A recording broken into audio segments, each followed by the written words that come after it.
So, isang mapagpalang umaga po sa ating lahat. Muli ako si Miat Sipasyan and welcome to our daily devotion with Pastor Russell Ocampo. And today is January 8, 2026 and our topic is all about three voices of Satan. So, our concept is all about Adam and Eve, three temptation of Satan. So, Adam and Eve were created by God to live in truth, joy, and obedience. So, alam nila ang Word of God at namuhay sila sa isang mundo na very good. Pero dumating ang serpent at kinausap si Eve gamit ang mga salitang mukhang wise at pleasing. So, hindi pinilit ni Satan si Eve na magkasala. Sa halip, gumamit siya ng tatlong boses, ang pagnanasa sa nakikita, ang pagnanasa sa nararamdaman, at ang pagnanais na maging katulad ng Diyos. So, nakinig si Eve, naniwala sa kasinungalingan at sinuway ang Diyos. So, ipinapakita nito na ang kasalanan ay madalas nagsisimula sa pakikinig sa maling boses at kapag pinagdududahan ang Word of God at pinalitan ng desire at pride. So, unti-unting lumalayo ang puso sa Kanya. So, our Bible readings for today is all about Genesis chapter 3 verse 6, ASND version. Nakita ng babae na ang bunga ng punong kaho ay masarap kainin, kaaya-ayang tingnan at nakapagbibigay ng karunungan, kaya kumuha siya ng bunga at kinain. So, binigyan din niya ang kanyang asawa na kasama at kumain din ito. So, dadako na tayo sa ating teaching. So, yung first teaching is three sweet voices of Satan. So, first is the voice of lust of the eyes. So, ito yung tukso na nagsisimula sa kung ano ang nakikita natin. Mukhang maganda, kaaya-aya, at parang walang masama. Pero hindi lahat ng maganda sa mata ay kalooban ng Diyos. Second is the voice of lust of the flesh. So, ito naman ang boses na nagsasabing masarap naman, nakakagaan ng pakiramdam o deserve ko to. So,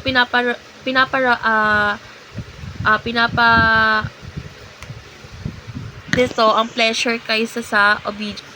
So, pinaprioritize niyo ito yung pleasure kaysa sa obedience. So, kapag mas pinapakinggan yung laman kaysa sa Diyos, doon pumapasok ang kasalanan. So, lastly is the voice of pride of life. So, ito yung tukso na gustong maging ikaw ang boss.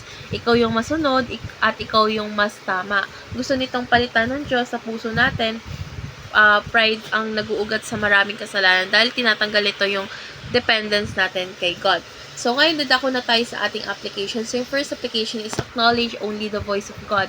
So, syempre, kailangan nating sanayin yung puso at isipan natin na kilalanin ang boses ng Diyos sa pamagitan ng kanyang word. So, hindi lahat ng naririnig natin ay galing sa Diyos kahit mukhang wise pa to. Kapag malinaw ang word of God sa iyo, mas madali mong matutukoy ang kasinungalingan. Second is be careful with who you listen to. So, may mga taong pwedeng maging instrumento ng encouragement, pero meron din nagiging instrumento ng tukso. So, hindi lahat ng advice ay tama kahit galing sa kaibigan. So, piliin nating makinig sa mga taong ilalapit ka sa Diyos at hindi lalayo. And last is confess early to God and to right person. So, kapag may tukso o kasalanan, is wag nating patagalin. Kumbaga, mas tumalaki ang kasalanan kapag tinatago natin. So, ang maagang confession is nagdadala ng healing, accountability, at restoration. So, ngayon nadako na tayo sa ating last part, which is our discussion. And our discussion talks about what temptation are you facing right now. So, for me, sa devotion, natutunan ko na yung tukso is hindi agad mukhang masama or madalas ito ay sweet at convincing. So, for me, may mga pagkakataon talaga sa buhay ko na mas pinapakinggan ko ang desire ko kaysa sa boses ng Diyos. Kaya napapalayo ako sa Kanya.